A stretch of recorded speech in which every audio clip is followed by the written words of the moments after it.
Hello बच्चों, चलिए प्रश्न को देखते हैं। अभिकथन, जड़ की कोशिकाओं में पत्ती की कोशिकाओं की अपेक्षा जल विभव कम होता है। कारण, जड़ की कोशिकाओं में विलेय की सांद्रता अधिक होती है। हमारे पास दिए हुए विकल्प है। विकल्प अ, ए और आर दोनों सत्य हैं और आर ए की सही व्याख्या है।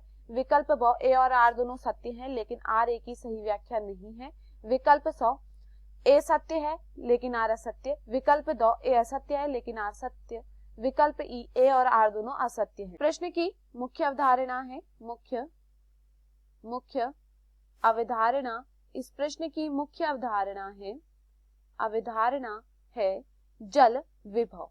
इस प्रश्न की मुख्य अवधारणा है जल विभव। देखिए, अगर हम बात करें जल विभव के विषय में कि जल विभव क्या होता है, तो देखिए जल विभव क्या है। शुद्ध जल के अणुओं की मुक्त ऊर्जा एवं विलयन में जल के अणुओं की मुक्त ऊर्जा के बीच के अंतर को हम क्या कहते हैं? जल विभव कहते हैं। शुद्ध जल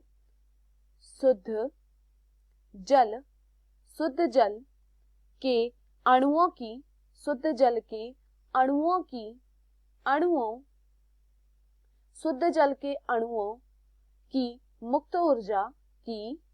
मुक्त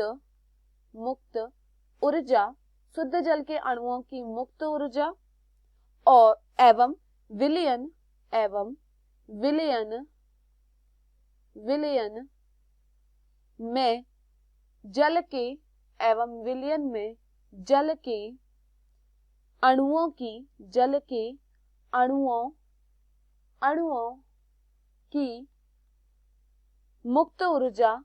अणुओं की मुक्त ऊर्जा के बीच अंतर यह क्या कहलाता है? इनके बीच का अंतर जल विभव कहलाता है। अब देखिए, अगर हम यहाँ पर बात करें पत्ती एवं जड़ के विषय में, तो देखिए पानी की जो यहाँ पर पानी की क्षमता प्रणाली होती है, वहां में पानी के जो अणु होते हैं वह किस पर निर्भर करती है? पानी के अणुओं पर निर्भर करती है। अब देखिए, अगर हम बात करें जल के अणुओं की संख्या क्या होती है? जितनी अधिक होती है जल विभव क्या होता है? उतना अधिक होता है।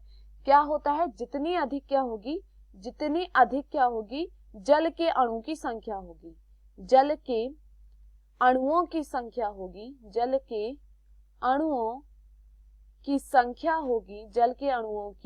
संख्या होगी, उतना अधिक क्या देखने को मिलेगा?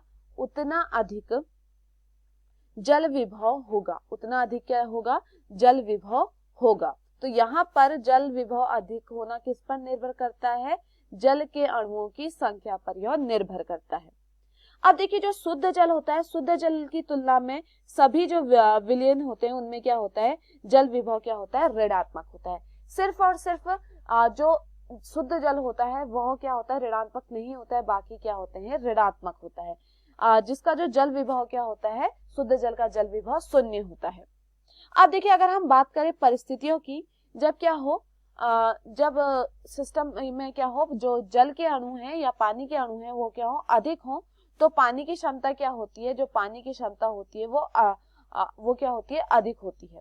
अब देखिए, अगर हम एक उदाहरण लें, अगर हम एक पत्ती के जो ऊतक है, पत्ती के ऊतक में क्या हो? वाष्पोत्सर्जन की जो स्थिति है, वाष्पोत्सर्जन की स्थिति में जो पानी की क्षमता है वो क्या होगी? सकारात्मक होने की उम्मीद होती है। यहाँ पर क्या देखा जाता है?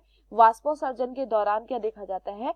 जो पानी की क्षमता होती है वह क्या देखी जाती है? सकारात्मक देखी जाती है। देखिए, अगर क्या हो, वाष्पोत्सर्जन क्या हो? कम हो, तो क्या होगा? अधिक पानी के अणु क्या होगा? देखिए, अगर क्या हो, वाष्पोत्सर्जन क्या हो? कम हो। अगर क्या हो, वाष्पोत्सर्जन क्या हो? वाष्पोत्सर्जन यह क्या हो? अधिक हो, यह क्या हो? कम हो। वाष्पोत्सर्जन अगर क्या हो? कम हो, तो क्या देखा जाता है? तो जो बहुत अधिक पानी के अणु हैं, बहुत अधिक पानी की जो अणु है वो अंतरकोशिकीय स्थानों में क्या होता है? पत्ती के अंदर क्या होते हैं? भर जाते हैं, जिससे क्या होता है? वो सकारात्मक क्षमता क्या करते हैं? पैदा करते हैं। यह सकारात्मक क्षमता कब पैदा करते हैं? जब क्या होता है? बहुत अधिक पानी के अणु जो होते हैं, बहुत अधिक पानी के जो अणु होते हैं, पानी के अणु, बहुत अधिक पानी के जो अणु होते हैं वो अंतरकोशिकीय स्थानों पर अंतर कोशिकीय स्थानों पर, अंतर कोशिकीय स्थानों पर, या हम क्या अंतर कोशिकीय स्थानों में क्या होते हैं, पत्ती के अंदर भर जाते हैं। जब वो क्या होते हैं, पत्ती के अंदर भर जाते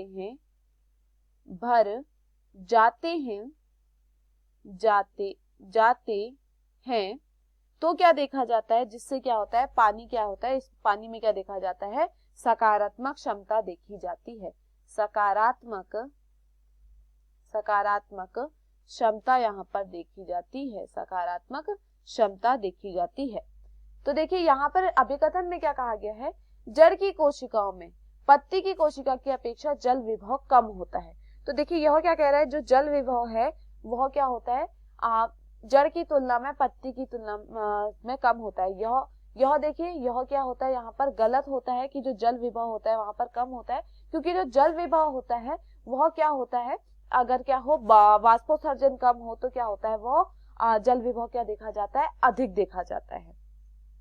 देखिए कारण क्या कहता है, जड़ की कोशिकाओं में विलेय की सांद्रता अधिक होती है। तो यह भी यहाँ पर गलत होता है कि यहाँ पर जो विलेय की सांद्रता होती है अधिक होती है, क्योंकि अगर हम बात करें परासरण विधि की, तो परासरण विधि में क्या होता है, परासरण विधि में जो उच्च सांद्रता वाले यहाँ पर उच्च सांद्रता से कहाँ की तरफ जल के अणु जाते हैं, उच्च सांद्रता से यह निम्न सांद्रता की ओर जाते हैं। तो देखिए उच्च सांद्रता से जब यह क्या करते हैं, निम्न सांद्रता की ओर जाते हैं, तो यहाँ पर जो विलेय होता है वह भी क्या होता है, वह भी क्या चले जाता है, वह पौधे में चले जाता है। तो यहाँ पर क्या होता है, यहाँ पर विलेय की सांद्रता अधिक नहीं होती है बल्कि कम होती है। तो यह भी यहाँ पर क्या होता है, गलत। तो यहाँ पर देखिए अभिकथन और कारण दोनों ही क्या है, गलत है। चलिए विकल्पों को देखते हैं। विकल्प ए और आर दोनों सत्य है, तो दोनों सत्य नहीं है। विकल्प ब ए और आर दोनों सत्य, यह भी यहाँ पर गलत होता है। विकल्प स ए सत्य है लेकिन आर असत्य, यह भी गलत होता है। विकल्प द ए सत्य है लेकिन आर सत्य, यह भी गलत होता है। विकल्प ई ए और आर दोनों असत्य, तो यह यहाँ पर क्या होता है, सही होता है। तो दिए हुए विकल्पों में हमारा सही विकल्प होता है विकल्प ई। मैं आशा करती हूँ आपको समझ में आया हो। धन्यवाद।